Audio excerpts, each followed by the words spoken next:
괴테는 죽기 직전에 나에게 밝은 빛을 다오라는 유명한 말을 남겼던 것으로 알려져 있습니다. 그것은 명성 높은 철학자인 동시에 시인이기도 했던 사람의 유언답게 매우 의미 깊고도 멋진 말이라고 칭송받고 있습니다. 그런데 괴테가 그 말을 하게 된 실제 상황을 보면 꼭 그렇다고 할 수만은 없을 것 같기도 합니다. 그는 거의 마지막 순간에 병상에 누워 있었는데 방이 너무 어두웠기 때문에 하인을 불러서 창문을 열고 좀 더 밝은 빛이 비치게 해달라고 부탁했던 것이 그렇게 멋있게 미화되었다는 주장도 있기 때문입니다. 어느 쪽이든지 간에 그것이 괴테의 마지막 말이었던 것은 사실인 것 같고, 특히 그가 죽은 날이 바로 봄의 정점이라 할 수 있는 춘분이었기 때문에 어쨌든 그 말이 최소한 자연계의 아름다운 빛을 사모하는 인간 본연의 심리를 나타내고 있었던 그 말은 틀림없는 것 같습니다. 다윗은 훌륭한 군주이면서 또한 동시에 문학적 감성이 풍부한 시인이었습니다. 그래서 그 역시 자연계의 미와 경의를 대하면서 정말 멋진 시들을 썼는데 그중 하나가 바로 시편 19편의 첫 번째 문단입니다. 하지만 그 시는 세상 시인의 것과는 달리 정말 성령의 감동받은 신자만 부를 수 있으며 똑같은 성령의 감동을 받은 성도만 공감할 수 있는 실로 영감 넘치면서도 아름답기 그지없는 멋진 시였습니다. 이제 코비드19가 그의 진정되는 가운데 본격적인 여름철을 맞이하면서 많은 사람이 다시 야외로 나가기 시작했으며 유명 관광지는 이미 예약이 거의 다 찼다고 합니다. 실로 오랜만에 산과 바다의 온갖 신비한 소리와 아름다운 빛을 즐기게 되는 시점에 저는 그런 자연 계시가 이 믿음의 시인 다윗의 눈에는 어떻게 보였으며 그 인격 속에 어떤 감동을 주었는지를 함께 상고해 보고자 합니다. 첫째, 자연계의 소리는 절대자의 존재와 그 주권을 증언해주는 아름다운 창조 계시입니다. 1절부터 4절 상반절까지 함께 봉독하겠습니다. 하늘이 하느님의 영광을 선포하고 궁창이 그의 손으로 하신 일을 나타내는도다. 날은 날에게 말하고 밤은 밤에게 지식을 전하니 언어도 없고 말씀도 없으며 들리는 소리도 없으나 그의 소리가 온 땅에 통하고 그의 말씀이 세상 끝까지 이루도다. 아멘. 이 말씀은 다윗이 우주의 자연계가 내는 소리를 어떤 마음으로 듣고 어떻게 이해했으며 그 결과 어떻게 감상하고 있었는지를 보여줍니다. 1절에서 그는 하늘이 하느님의 영광을 선포하고 궁창이 그의 손으로 하신 일을 나타내는도다 라고 했습니다. 하느님의 영광은 곧 하느님의 살아계심과 하느님의 위대하심을 가리키는 표현입니다. 그의 손으로 하신 일은 하느님께서 행하시는 위대한 일 두 가지 중 하나인 창조 사역을 일컫는 말입니다. 다윗은 이 천체와 우주 공간이 운행되고 있는 소리가 하느님의 자존과 그 위대한 절대 주권을 사람들에게 들려주고 있다고, 다시 말해서 이 자연계가 내는 각종 소리는 곧 하나님의 영광과 능력을 고스란히 우리에게 전달해주고 있는 메시지라고 이해하며 감상했던 것입니다. 그 자연계의 소리는 날은 날에게 말하고 밤은 밤에게 지식을 전하는 소리로 다윗의 귀에 들렸습니다. 여기서 말하다라는 것은 쏟다, 끓어오르다라는 뜻의 단어입니다. 즉 자연계시가 들려주는 소리는 마치 샘이 물을 펑펑 솟구쳐 내듯이 풍성하게 쏟아져 나오고 있다는 의미입니다. 날은 날에게 밤은 밤에게라는 표현은 낮과 밤이 그 지식을 전하는 사명을 매일같이 교대 근무하면서 쉬지 않고 수행하고 있음을 가리킵니다. 다시 말하자면 그것은 마치 두 찬양대가 서로 화답하면서 하느님의 지혜와 영광을 끝없이 노래하는 것과 같았습니다. 어떤 하루의 낮이 하느님을 계시하는 우렁찬 소리를 내고 끝나면 곧 이어지는 밤 역시 하느님을 증언하는 오묘한 소리를 내는 것이 마치 한 노래의 마디마디가 이어지고 1절과 2절, 3절, 4절로 연이어져서 연주되는 음악처럼 다윗의 귀에 들렸던 것입니다. 그러면서 다윗은 언어도 없고 말씀도 없으며 들리는 소리도 없으나 그의 소리가 온 땅에 통하고 라고 감탄했습니다.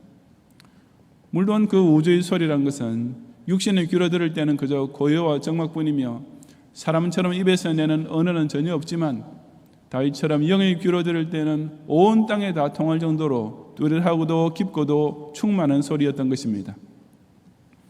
사이먼과 가펜클이라는 듀엣 가수의 대표곡으로서 The Sound of Silence, 침묵의 소리라는 것이 유명한 노래가 있는데 그 침묵의 소리란 아무 말이 없는 소리가 아니라 소리는 없으면서도 그 무언가 중요한 의미는 더욱 강렬하게 전달하는 특별한 소리를 뜻합니다. 본문에서 다윗이 말하는 언어도 말씀도 소리도 없지만 온 땅에 통하는 소리라는 것이 바로 그런 것으로서 전 우주와 자연계가 사람의 입에서 나오는 소리와는 다른 특별한 소리로서 하나님의 영광과 능력을 온 세상 만민에게 뚜렷이 알려주고 있음을 가리키는 것입니다. 그것은 곧 이어지는 그의 말씀이 세상 끝까지 이르도다라는 구절에서 더욱 강조됩니다. 여기 그의 말씀이라고 조금 잘못 번역된 부분을 지급하면 그들의 말들, 즉 바로 앞에 나오는 자연계의 소리를 가리킵니다. 하지만 그것들이 궁극적으로는 곧 하나님께서 자연을 통해 들려주시는 계시인가들에게 말씀이라고 의역한 것 같습니다. 어쨌든 비록 인간이 발하는 가청적인 언어는 아니지만 창조주 하나님을 찬양하는 우주의 소리는 이처럼 온 세계 땅끝까지 충만하게 울리고 있는 것입니다.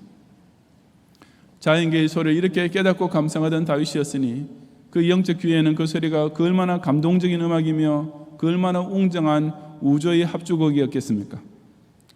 그는 날마다 하나님의 창조 세계를 보면서 하나님의 위대하심을 함께 찬양했고 밤마다 그런 우주의 선율을 통해 하나님의 살아계심을 뜨겁게 공감했던 것이며 그런 멋진 영적 음악 감상은 다윗에게 어느 날에서 다음 날로 어느 밤에서 다음 밤으로 매일 연이어졌던 것입니다. 제가 미국에 있을 때 당시 한 서너 살 정도 되었던 제 아들 영훈이 함께 차를 타고 고속도로를 거쳐 어디로 가던 길이었습니다. 그 구간 중간에 톨게이트를 하나 만나게 되었는데 접근하는 운전자들에게 차량 속도를 줄일 것을 상기시켜 주기 위해 도로 바닥에 촘촘한 간격으로 홈을 파놓은 구간이 있었습니다. 타이어가 그 노면을 지날 때 드르륵 드르륵 하는 소리를 내게 되고 혹시 졸고 있던 운전자도 그 소리 때문에 정신을 차리고 속도를 줄이면서 톨게이트에 접근하게 됩니다. 제 차가 바로 그런 노면을 지나면서 타이어에서 소리가 나기 시작했는데 그때 갑자기 영은이가 아빠 지금 차 슬슬 가려고 슬슬 한다? 라고 했습니다. 우리나라 말이 서툴고 어설퍼던 때라 아직까지는 천천히 가다라는 표현을 할 줄 모르고 그 대신에 슬슬 가다라고 말했던 것이며 또 밖에서 나는 소리도 통상 우리 어른의 귀에는 드르륵 드르륵 혹은 북북 이런 식으로 들리지만 영인의 귀에는 그 소리가 슬슬로 들리나 봅니다. 그래서 그런 노면을 지날 때 그처럼 슬슬이라는 소리가 나게 만들어 놓은 이유는 차가 슬슬 가도록 하려는 것이라고 제 딴에는 아주 논리적인 추론을 하고 무슨 대단한 발견을 한 것처럼 의기양양하게 말했던 것입니다. 아마도 그 소리를 슬슬이라는 어성어로 표현한 사람은 이 세상에서 영원히 한 사람뿐일 것이며 더구나 그 소리 의미를 그런 식으로 해석한 사람도 역시 정말 영원히가 처음이자 마지막이 아닐까 생각합니다. 소리를 감상하는 이런 차이와 수준은 물론 음악 세계에서 가장 뚜렷이 구별됩니다. 자동차 타이어와 노면 사이에서 나는 소리를 그렇게 특이하게 들었던 영은이는 고등학교 다닐 때 전부터 재즈를 즐겨 들었습니다. 참 아이러니한 사실은 그 영은이의 아버지인 저는 음악 분야에 있어서 팝송도 클래식도 우리나라 전통 음악까지도 두루 즐기지만 딱 한 분야, 이 재즈만은 별로 잘 이해할 줄 모른다는 사실입니다. 제 아들은 재즈 음악을 스스로 작곡해서 연주 녹음 테이프까지 만든 적도 있지만 저는 그 분야에만큼은 깜깜한 것입니다. 재즈는 가장 철학적인 음악이라는 말도 있고 또 재즈를 즐기는 사람은 재즈를 모르는 사람은 아예 음악을 모르는 사람으로 취급한다는 말도 들었습니다만 어떻게 된 것인지 제 귀가 재즈 음악에는 별로 감흥을 느끼지 못하는 것을 어떻게 하겠습니까? 이런 현상이 일어나는 이유는 어떤 소리라는 것은 그 듣는 사람의 마음에 따라서 전혀 다른 소리로 즉 소리의 색깔뿐 아니라 때로는 그 소리의 의미까지 아주 다르게 들릴 수 있기 때문입니다. 어린아이처럼 순수한 마음이라야 그 타이어 긁히는 소리를 슬슬 가르는 소리로 들을 수 있으며 귀에 들리는 재즈 멜로디의 이면에 내포된 철학까지 이해할 수 있어야 그 소리 또한 아름답게 느껴지는 것입니다. 그렇다면 사람이 이 자연계의 소리를 통해 하나님의 살아계심을 들을 수 있고 하나님의 위대하심을 감지할 수 있다면 그것이야말로 사람이 할 수 있는 최고 수준의 음악 이해요 가장 즐거운 음악 감상이 아니겠습니까?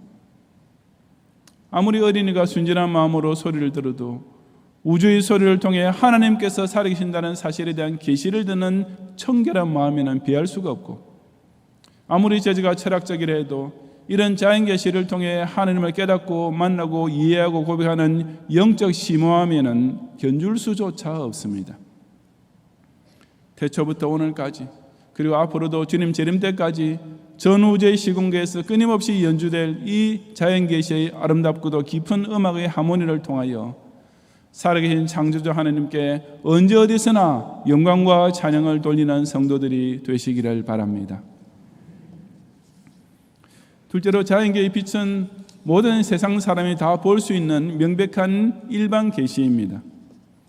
4절 하반절부터 6절까지 함께 봉독하겠습니다. 하나님이 해를 위하여 하늘에 장막을 베푸셨도다. 해는 그의 신방에서 나오는 신랑과 같고 그의 길을 달리기 기뻐하는 장사 같아서 하늘 이 끝에서 나와서 하늘 저 끝까지 운행하며 그 열기에서 피할 자가 없도다. 아멘. 이어서 다윗은 그 하나님의 창조물 중에 해를 대표적인 예로 들고 있습니다.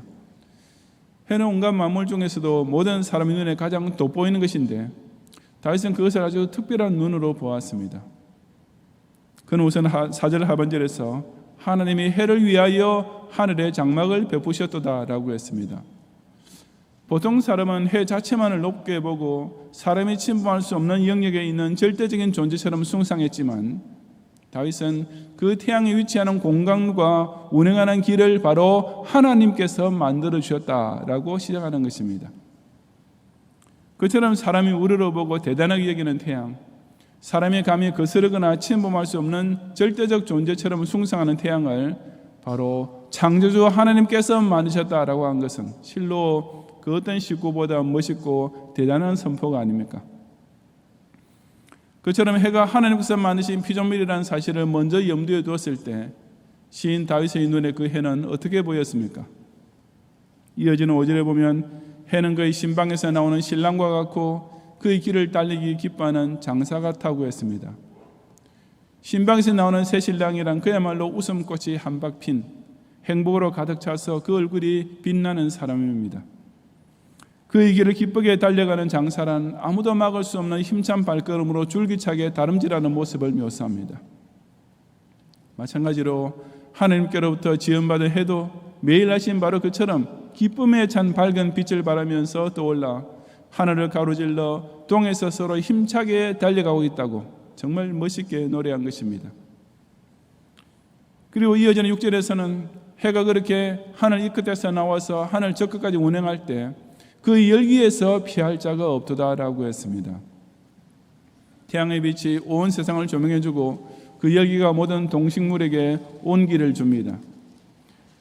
지상에는 모든 것이 이처럼 햇빛과 햇볕의 영향력으로부터 숨을 곳 없는 것과 꼭 마찬가지로 그 태양을 통해 나타나는 하나님의 자연 계시 역시 모든 사람에게 다 전달되고 있으며 아무도 부인할 수 없는 사실이라고 다윗은 실로 의미심장하면서도 아름답게 그지없는 시를 읊고 있는 것입니다. 해는 예로부터 많은 사람에게 동경의 대상 내지는 숭상의 대상이 되어왔습니다. 특히 과학이 발달하지 못했던 고대 사회에서는 사람의 눈에 보이는 여러 만물 중에서 태양이야말로 대표적인 경의의 대상이었습니다. 그것이 있다면 온 세상이 밝은 빛으로 가득 찬 낮이 되고 그 발산하는 열에 따라서 사시사철의 온도와 기후가 바뀌고 그 정확하고도 불변하는 운행에 따라서 역사의 일자와 연도가 결정되고 있었으니 살아계신 창조주를 모르는 사람에게는 그것이 가히 신처럼 여겨진 것도 어쩌면 당연한 일이었습니다. 이처럼 고대인은 태양 자체를 신으로 섬기기도 했지만 제왕들이 자신의 권위를 신격화할 때에도 바로 이 태양을 사용했습니다. 태양의 높은 위치, 그 불변성, 그 무한한 에너지, 이런 것이 어떤 절대적 존재의 상징이 되었고 그것은 사람들의 경외심을 유발시키기에 딱 맞아 떨어졌기 때문입니다. 대표적으로 이집트의 파라오, 즉 성경의 애굽의 바로 같은 군주는 자기 자신을 가리켜 소위 태양신의 아들이라고 칭했던 것입니다. 해에 대한 그런 경외심은 현대에 와서도 비록 숭상은 아닐지라도 막연한 동경심이나 어떤 초월적 존재에 의지하면서 희망을 품고 싶어하는 감성으로 여전히 남아 있습니다. 그런 감정을 잘 나타내주는 대표적인 시가 바로 박두진 씨의 해라는 제목의 시입니다. 저도 한때 아주 애송했던, 몇 년 전까지만 해도 줄줄 외웠던 정말 아름다운 시입니다.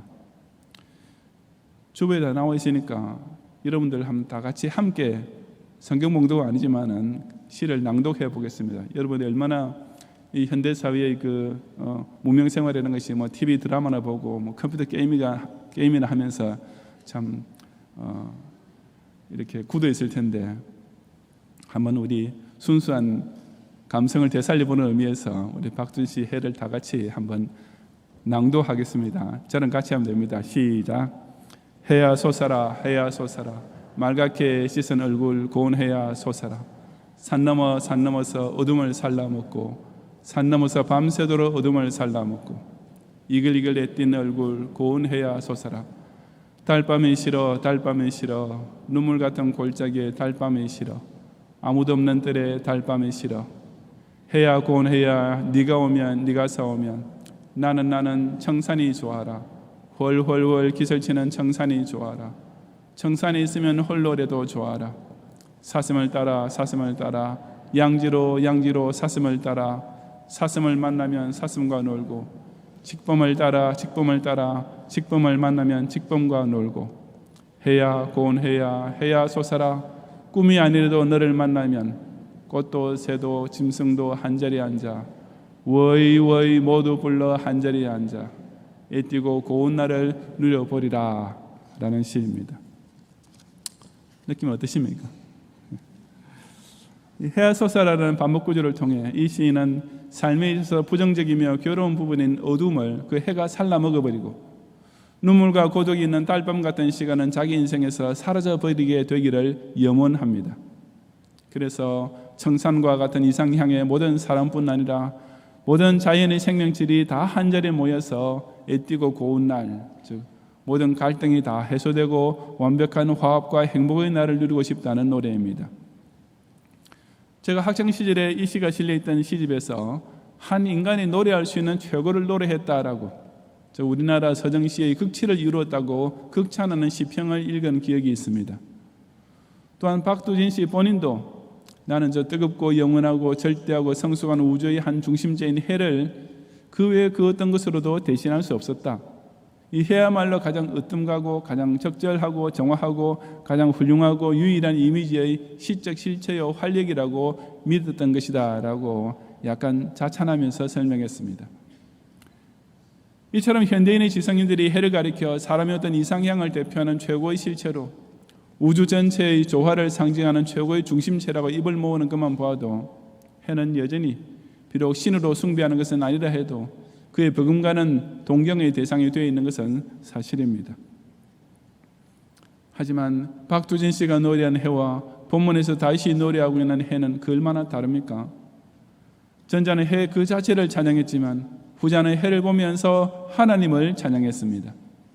전자는 해 그 자체의 어떤 희망을 걸어보려 했지만 후자는 해를 통해 우리에게 증언되는 창조의 계시를 발견하는 감격에 벅차 있었습니다. 그러므로 문학계에서는 박두진 씨의 해가 무슨 서정시의 한 극치로 여겨질지 몰라도 적어도 이 다윗의 시에는 상대조차 될 수 없습니다. 불신자의 마음속에는 그 박두진 씨의 해가 인간이 노래할 수 있는 최고를 노래했다고 칭찬받을지 몰라도 그 정도의 시적 수준이나 시적 감흥은 자연 계시를 통해 하나님의 살아계심과 위대하심을 공감할 줄 아는 신자의 영적 수준과 감흥을 따라오기에는 까마득히 먼 저 아래에 있는 것입니다. 해가 온 세상을 비추고 있는 것처럼 하나님의 자연 계시는 세상의 그 누구도 부인할 수 없도록 모든 사람에게 뚜렷하고도 아름답게 조명되고 있다는 다윗의 노래는 곧 자연 계시의 일반성을 강조합니다. 바로 그 점을 두고 로마서 1장 20절에서도 창세로부터 그의 보이지 아니하는 것들, 곧 그의 영원하신 능력과 신성이 그가 만드신 만물에 분명히 보여 알려졌나니 그러므로 그들이 핑계하지 못할지니라고 확증하고 있는 것입니다. 하나님의 전능과 신성이란 원래는 보이지 아니하는 것들이지만 그것이 그가 만드신 만물을 통한 자연 계시로 나타나게 됨으로써 이제는 아무도 핑계하지 못할 일반적 진리가 되었다는 뜻입니다. 햇빛의 밝음을 볼 때 그 해를 위하여 장막을 베푸신 하느님은 당연히 해보다 훨씬 더 높고 위대한 영광의 빛을 바라고 계시며, 햇빛의 따뜻함을 느낄 때 그 육천도 열기로도 비교조차 안 될 뜨거운 사랑을 무한정으로 베푸시는 이 고마운 하나님 아버지를 해뿐 아니라 모든 자연과 우주 만물을 볼 때마다 깨닫고 느끼고 찬양하는 성도들이 되시기를 바랍니다. 성도 여러분, 저는 어릴 적에 드물기는 하지만 가족 여행을 할 때가 있었는데, 그럴 때면 아버지께서 운전대를 잡고서 창밖에 펼치는 풍경을 계속 좌우로 바라보시면서, 사실 좀 위험한 겁니다. 조심하셔야 되는데, 계속 혼자서 찬송을 흥얼거리시다가 느닷없이 너희들은 이런 멋진 자연계를 보면서도 어째 무슨 감흥이 없노? 라고 우리 형제에게 농담 반 진담 반을 하시는 말씀을 흔히 듣곤 했습니다. 그래서 제가 경영교회 부임한 이후에 가끔 아버지를 모시고 바깥에 운동하러 나가게 될 때도 날씨가 화창하고 계절이 아름다운 날이면 그에 어김없이 들었던 말씀이기도 합니다. 사실 저도 그 무슨 감흥이라는 것은 아버지 못지않게 충만히 느끼고 있습니다. 단지 원로 목사님은 그것을 그 순간 즉시 밖으로 표현하실 뿐이고, 저는 그저 속으로만 마음껏 음미하고 있는 것이 다를 뿐입니다. 문학가이며 독실한 신자인 루이스는 이 시편 19편을 가리켜 나는 이것을 시편에서 가장 위대한 시인 동시에 세계에서 가장 위대한 서정시라고 생각한다 라고 했습니다. 실로 이런 시편은 문학적으로 뛰어난 시이지만 기독 신자 사이에서는 그야말로 언어와 인종과 문화와 시대를 초월하여 똑같이 가슴 터질 듯 뜨겁게 공감되는 성령 영감의 명시입니다. 세상의 시인들은 그냥 해를 찬미할 때, 기독 신자는 그 해를 만드신 창조주께 영광을 돌릴 줄 알고, 세상의 철학자들은 그 자연계의 빛만을 사모할 때, 우리 성도들은 그 자연계를 통해 명백히 계시되고 있는 하나님의 살아계심과 그 무한하신 절대 주권 앞에 엎드려 경배하게 되기 때문입니다. 자연계시만으로도 이처럼 하나님의 자존하심과 창조 능력이 충만히 나타나고 있긴 하지만 그것이 계시의 완성은 결코 아닙니다. 왜냐하면 자연계시는 하나님의 구원을 보여줄 수는 없기 때문입니다. 바로 그래서 우리에게는 성경이라는 특별 계시가 주어졌으며, 이것은 당연히 자연 계시보다 우위에 있습니다. 오늘 나눈 본문 바로 다음 이어지는 7절의 첫 마디에서 다윗이 갑자기 말을 바꾸면서 여호와 율법은 완전하여 라고 노래하고 있는 것도 바로 그 때문입니다. 자연 계시는 하나님에 대하여 부분만 보여주지만 성경 계시는 사람이 하나님에 관해 알아야 할 모든 것뿐 아니라 특히 구원을 얻기 위해 깨닫고 믿어야 할 모든 것까지 다 알려주기 때문에 완전한 계시인 것입니다. 그리고 이 모든 계시의 완성이요 정점이 되는 것이 바로 화육 강세하신 예수 그리스도이십니다. 그렇다면 적어도 이처럼 계시의 최절정이신 예수 그리스도를 만나고 보고 믿게 된 기독 신자라면 당연히 성경 계시를 구구절절 바로 깨달을 수 있을 뿐 아니라 자연 계시를 보고 감동받는 것 또한 그야말로 기본이요 자동이 될 수밖에 없지 않겠습니까? 그러니 너희들은 이런 멋진 자연을 보면서도 무슨 감흥이 없나? 라고 하시는 원로 목사님의 말씀은 바로 예수님을 제대로 믿고 있는 신자라면 하나님께서 지으신 창조 세계를 볼 때마다 이 시편 19편과 같은 영적 감흥이 솟구쳐 오르지 않을 수 없다는 뜻이나 마찬가지일 것입니다. 주 하나님 지으신 모든 세계가 더욱 아름답게 표현하는 멋진 계절에 고요하게 흐르는 시냇물의 소리를 통해 창조주의 솜씨를 노래하는 것을 듣고 하늘의 별과 울려 퍼지는 뇌성을 통해 우주에 가득 찬 주님의 높고 위대하심을 함께 찬양드림으로써 실로 자연 계시를 통해서도 여호와를 영화롭게 하며 영원토록 그를 즐거워하는 성도들이 되시기를 주님의 이름으로 축원합니다.